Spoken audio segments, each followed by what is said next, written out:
guys that you've met at the bottom of the pyramid who are using their mobile phones and accessing financial services in some way, is there any specific behavior that you find really surprising? It sounds like some of this is, if you think about it, it's really intuitive how people behave. It's how we behave in the Western world and whatever. Is there any behavior that you're like, wow, I don't understand why people do that? Have you not come across something? Well, in developed countries, I would say my answer to that is Twitter, but I just don't understand it.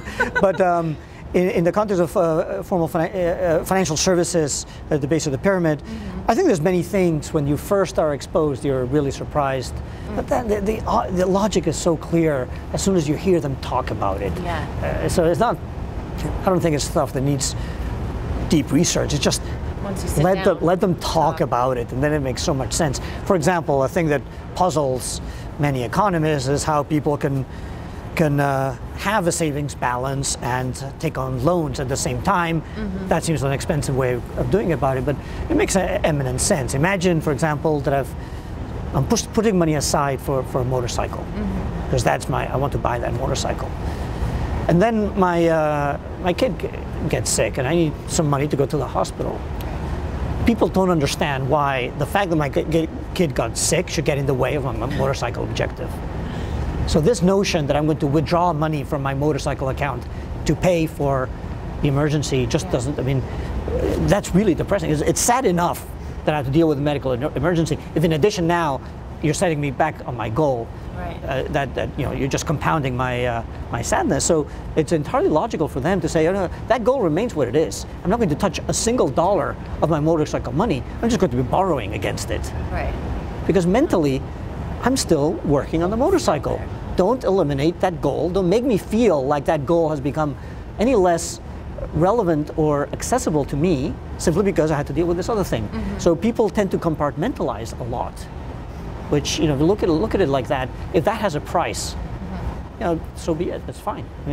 If the price that they have to pay for being able to continue focused on that motorcycle is to pay a little interest on the loan that they needed to take to get their kids healthy, I think it's potentially a very good use of money for them. Yeah. So the solution design on that is if I've set money aside for the motorcycle, and I need access to that money, don't give it to me as a withdrawal, give it to me as a loan, which is collateralized by that money. So for the provider, it makes no difference.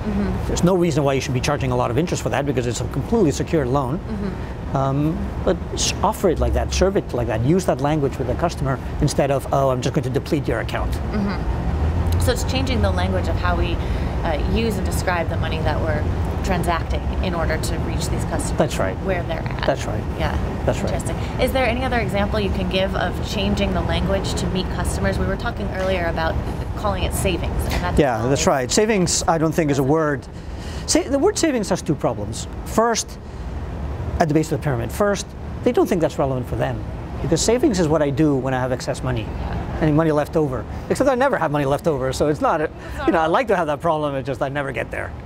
Because my problem is not that I want to send money, that I have excess money, my problem is I have excess payments.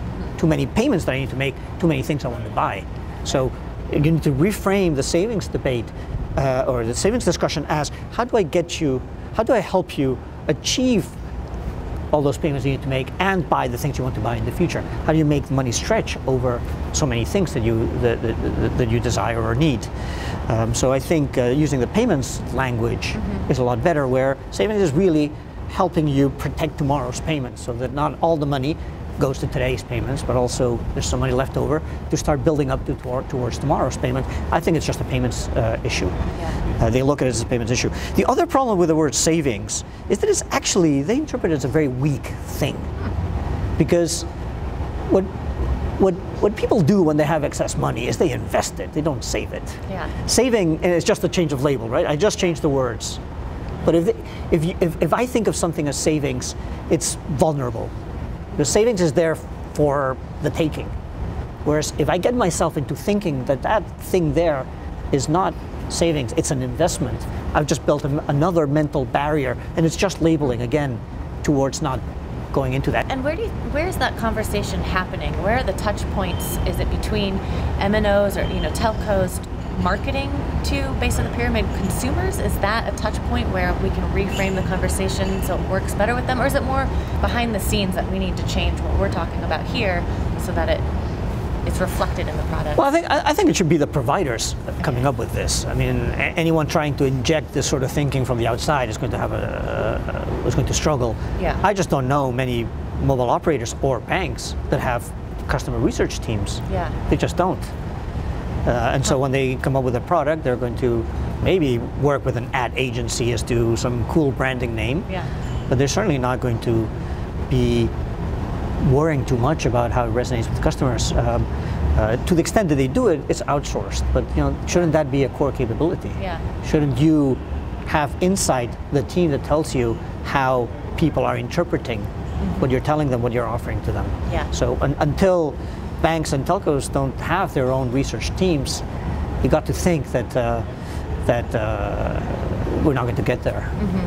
I have a feeling there aren't that many ad agencies that just focus on BOP. Let me mention an example. Sure. M-Shwari, a lot of people talk about. I say enough kind things about M-Pesa, so from time to time I can criticize them. But if you look at M-Shwari, basically it's a separate bank account from your M-Pesa. It's a separate account for your M-Pesa account, and you can move money from M-Pesa to M-Shwari. It's just a intra-bank money transfer, really.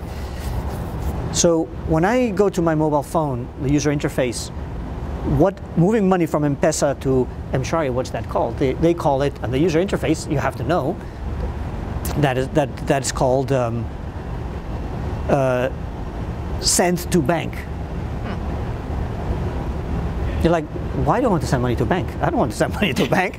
I'm just sending money to myself, to my other account. But they call it bank. And what's worse in this particular case, most people don't even know that there's a bank behind M-Shwari. They just think it's a Safaricom product. But, they call it send to bank. The opposite operation, which is moving money from your M-Shwari account to your M-Pesa account, they call withdraw money. So it's just labels that mean nothing to people. In what sense is this withdrawing money? And why is the opposite of withdrawing money not depositing money? Yeah. So, there's a lot of basic testing of user interfaces, of concepts, of words that is not happening